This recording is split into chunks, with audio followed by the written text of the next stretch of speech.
रुपियाँ केजीले गएर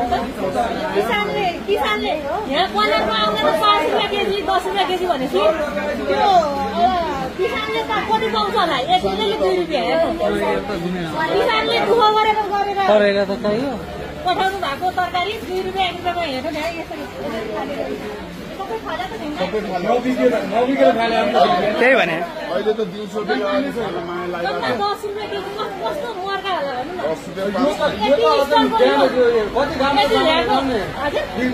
त्यहाँ राम्रो सामान छैन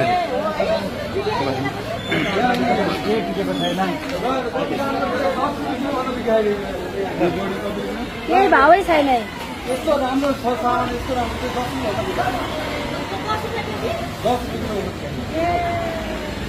कुनै पनि छैन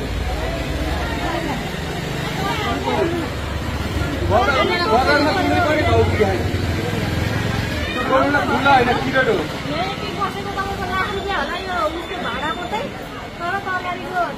तरकारीको मूल्य छैन केही पनि छैन त्यस्तो छ कालीमाटीको हालत है सरकारले ध्यान आकर्षण गर्नुपर्ने विषयमा कृषि मन्त्रीले चाहिँ यस विषयमा चाहिँ अलिकता ध्यान गरेर तपाईँले कृषि मन्त्री समस्या पुर्याइदिनु पर्यो तपाईँकै गाउँको हुनुहुन्छ होइन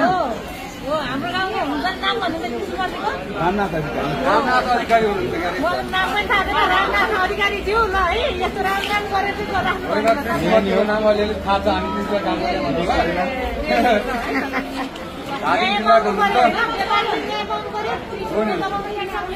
कृषकले पाउनु पर्यो